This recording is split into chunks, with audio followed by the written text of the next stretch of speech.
Welcome back to Fossil Ridge Games. Today I am excited to walk you through the next Star Wars Unlimited expansion known as Jump to Lightspeed. I'm going to walk you through all of the new rules additions to this amazing set. The first concept that I'm going to introduce you to is known as indirect damage.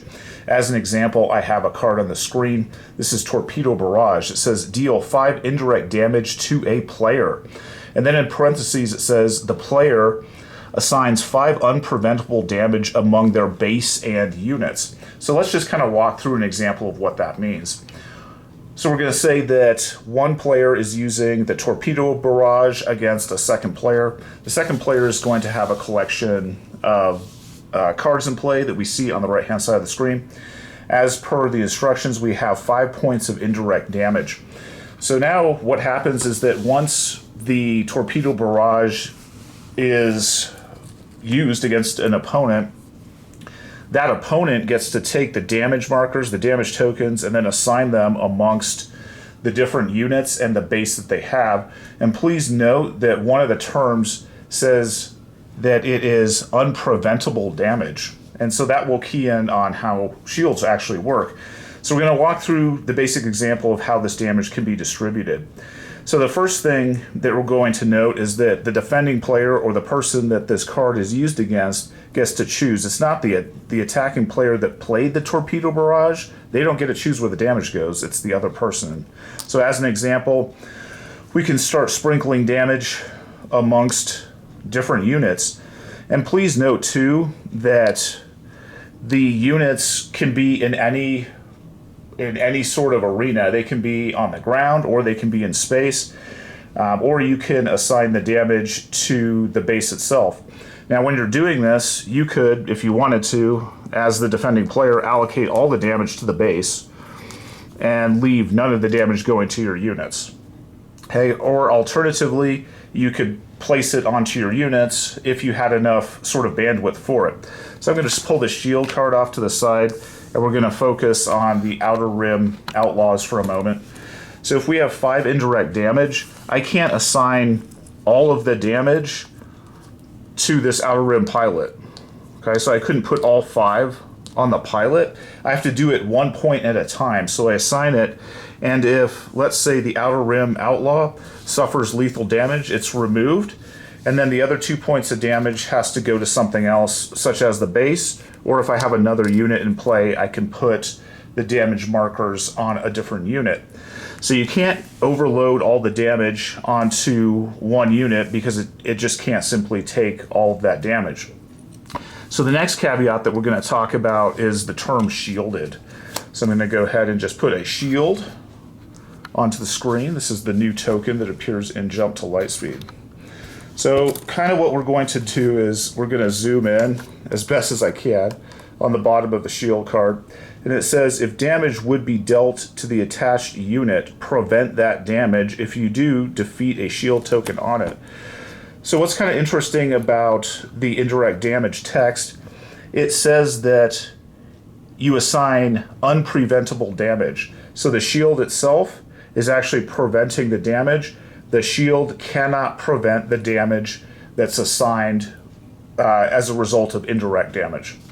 So hopefully that kind of makes sense. And if you ever forget, it's kind of listed actually on the shield card, so you can just reference the indirect damage card versus the shield card, and then you can easily remember.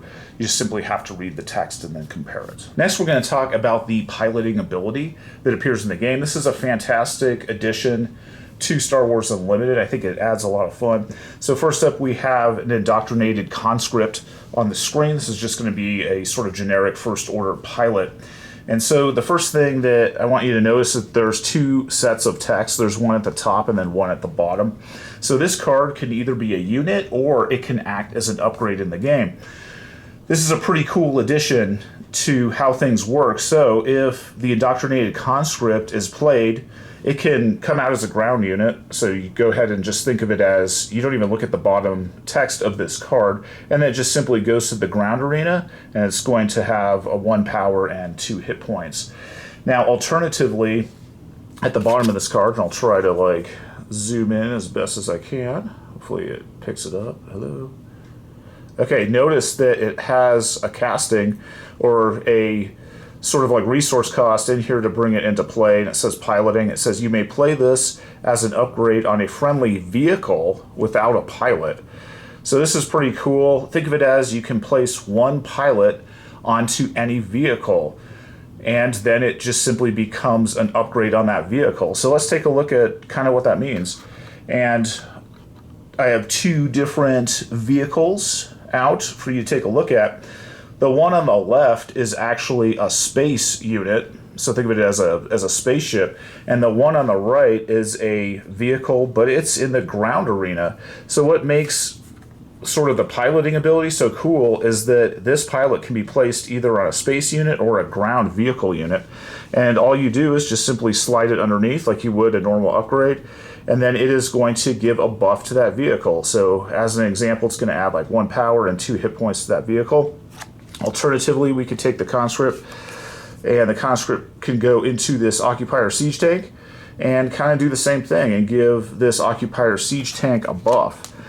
So kind of where this becomes pretty fun is that any cards that target upgrades or remove upgrades can now remove pilots from those vehicles.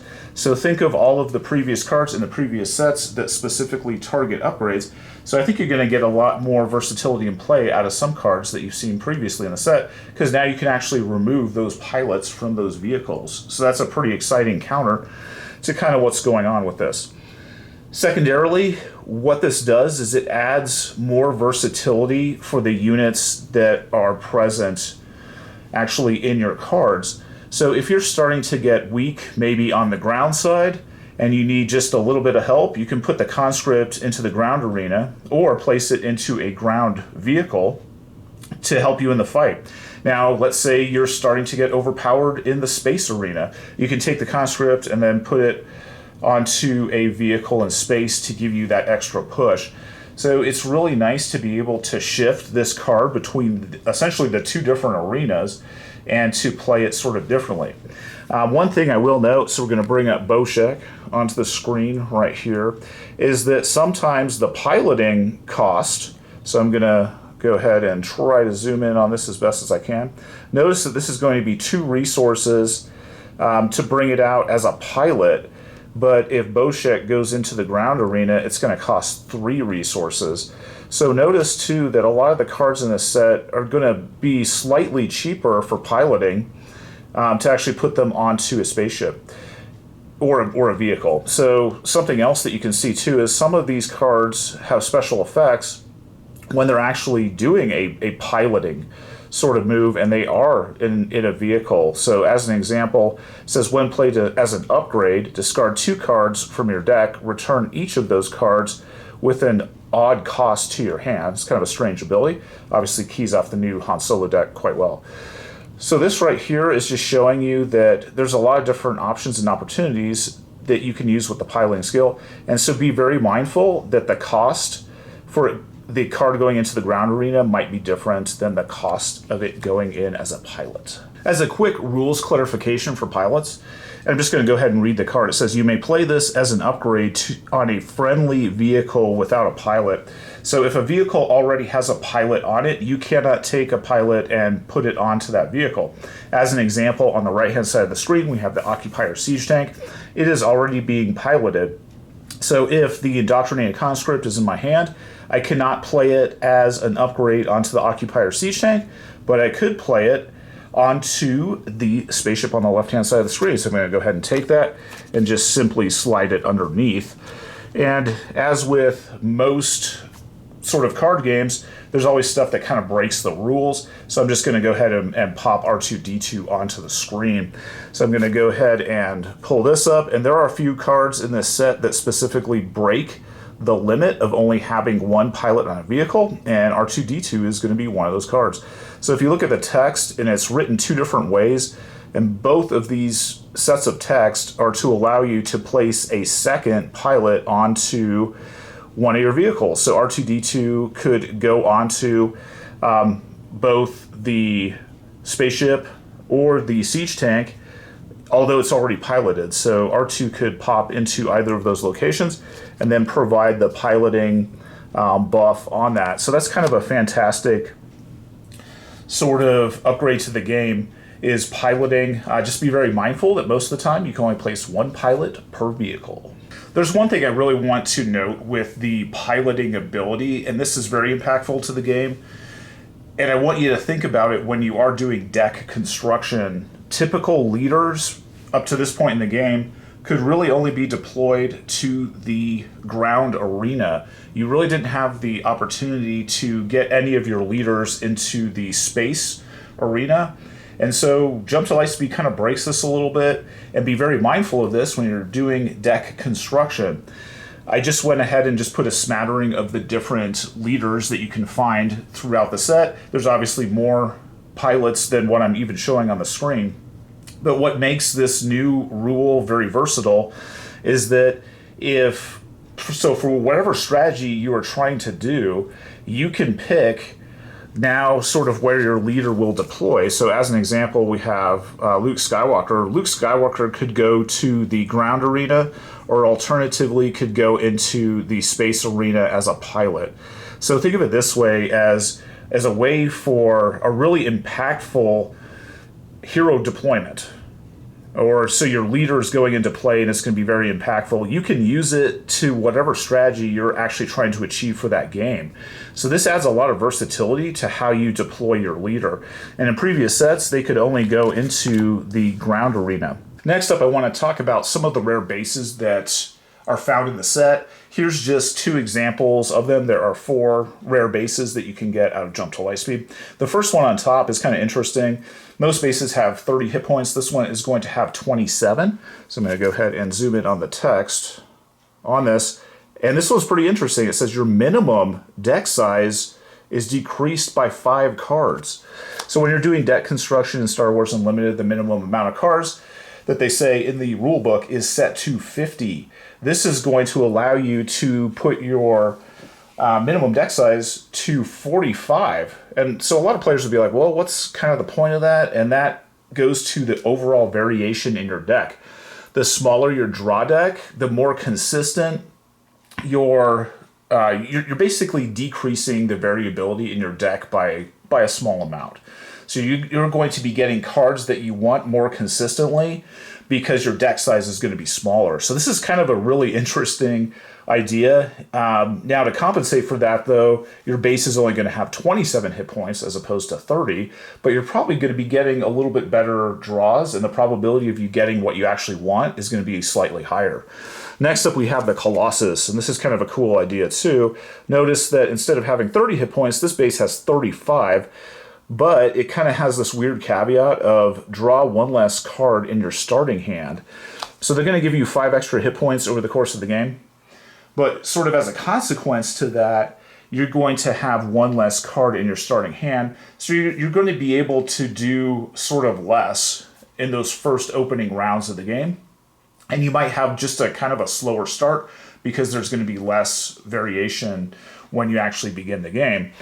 I really like these 2 different bases, and there's going to be 4 of them in the set, 1 of each color, because it adds a lot of depth and sort of like variability to what you can actually do in deck construction. I think this kind of opens up a lot of different ideas, and it starts kind of changing the paradigm and starts adding some new mechanics into the mix. So I highly think that these rare bases in the set are pretty cool. And honestly, I think all 4 of them are pretty neat, and I could see using them in almost any sort of deck that you would put together. As an overall summary to Jump to Lightspeed, I think it is a strong addition to Star Wars Unlimited. First up, we have the concept of indirect damage being added. I think it's a pretty easy mechanic to understand. Next, we had the introduction of pilots, which is a fantastic way to add some depth to the game. Also, too, some of the leaders that you can use can be deployed as pilots or ground units, which I think is fantastic. Next up, we have the addition of these bases. And so these additional bases are pretty cool, and it adds to the depth of what you can do in deck construction for the game. Finally, too, just as an overall note, I really liked the artwork, and I thought it was pretty amazing. As we were opening packs, everybody that was around the table was kind of like passing cards around, like, oh, did you see this card? Did you see this card? So Really, for the artwork, I think this set seems to be. I heard most positive feedback during opening packs than any of the other sets previously. So I think that was a cool sort of bonus for this set. Overall, I think Jump to Lightspeed is fantastic, and it's a good way to continue the Star Wars Unlimited line. It adds a lot of fun and strategy to the game. I want to thank everybody for joining me today, and as always, have fun gaming.